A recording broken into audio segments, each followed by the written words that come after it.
जय श्री महाकाल।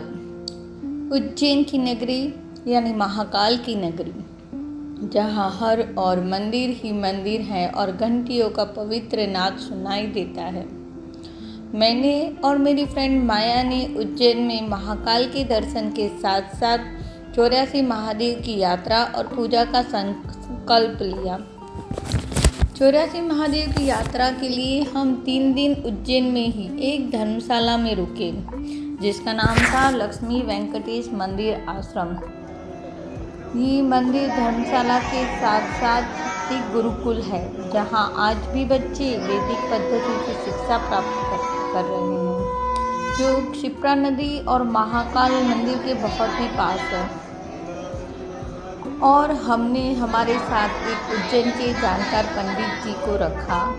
वे उम्र में बहुत ही छोटे थे, लेकिन उज्जैन के हर एक इलाके से अच्छी तरह से परिचित थे, जिससे कि हमारी यात्रा तय किए गए 3 दिन में समाप्त कर पाए। और यात्रा के साथ साथ जो उज्जैन के हमें 7 सागर और 9 नारायण की पूजा अर्चना भी करवाए। स्कंद पुराण के अनुसार 84 महादेव की उत्पत्ति की कथा और उनकी पूजा और महत्व बताया गया है। और हमारे पंडित जी बीच बीच में हमें 84 महादेव के एक एक स्वरूप की कथा बताते रहते हैं।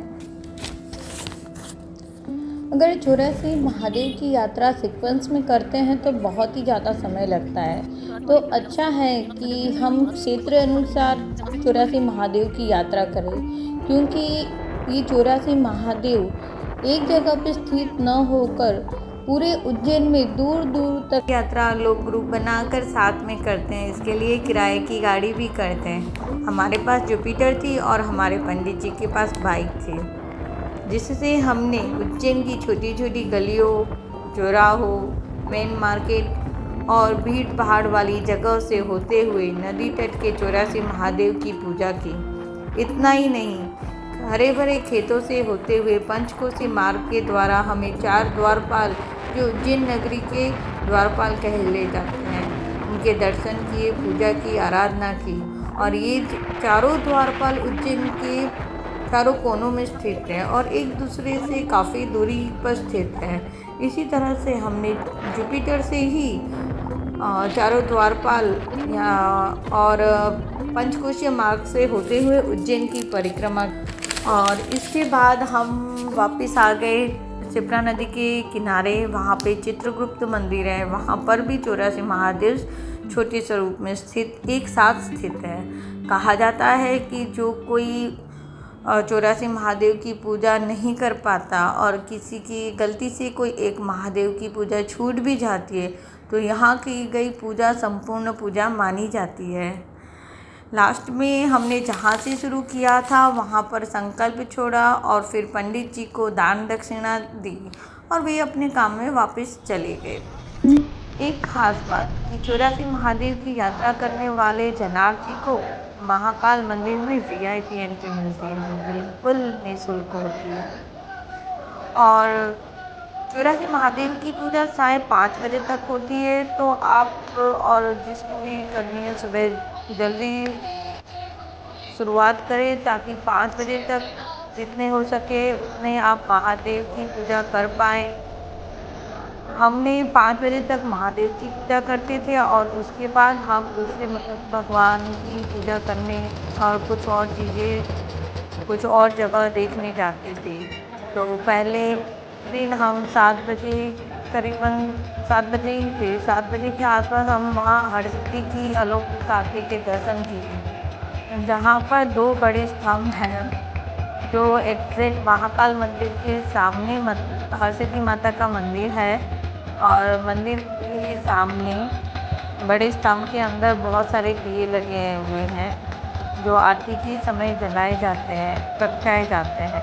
और आरती के समय जो नगाड़े, घंटियाँ का जो सुर सुनाई देता है, दोनों पूरा वातावरण इसमें लयमय हो जाता है। पूरे वातावरण पवित्रता से भर देता है।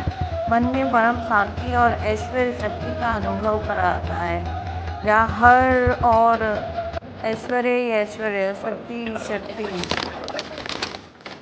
पवित्र वातावरण ही दिखाई पड़ता है। और दूसरे दिन साढ़े 5 बजे के बाद हम सिद्धि काली माँ के दर्शन किए और साथ साथ हमने काल भैरव के दर्शन किए, जहाँ हम 2 घंटे लाइन में खड़े थे और वहाँ हमने काल भैरव भगवान को इमरती और चिवड़ा चढ़ाया।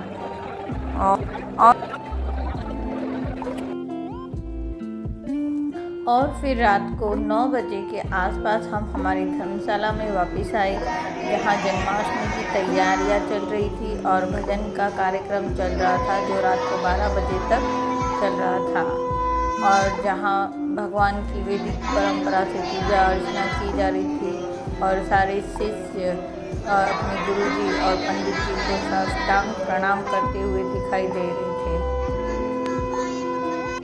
और फिर हम तीसरे दिन सुबह 6 बजे हमने क्षिप्रा नदी में स्नान किया और 5:30 बजे के बाद हमने महाकाल लोक के दर्शन किए और वहाँ से हमने प्रसादी ली। और इस तरह से हमने बिना थके उत्साह और उमंग के साथ उज्जैन नगरी में हमारे 3 दिन संपन्न किए। सही अर्थ में उज्जैन नगरी, जहाँ आज भी एक तरफ आधुनिक विकास है तो दूसरी तरफ वैदिक परंपरा आज भी जीवंत है, जहाँ आज भी श्लोकों, वेदों और पुराणों का उच्चारण सुनाई देता है, जहाँ आज भी गुरुकुल में गुरु से शिष्य शिक्षा ग्रहण करते हुए दिखाई देते हैं। भव्य है उज्जैन नगरी, भव्य है महाकाल की नगरी। कोटि कोटि धन्यवाद ईश्वर को, जो मेरी माया के द्वारा मुझ पर उज्जैन नगरी की भव्यतम दर्शन कराए। और कोटि कोटि धन्यवाद मेरी फ्रेंड माया को भी। हमने एक साथ बिताए वो 3 दिन जीवन में मुझे हमेशा याद रहेंगे। जय श्री महाकाल, जय श्री महाकाल।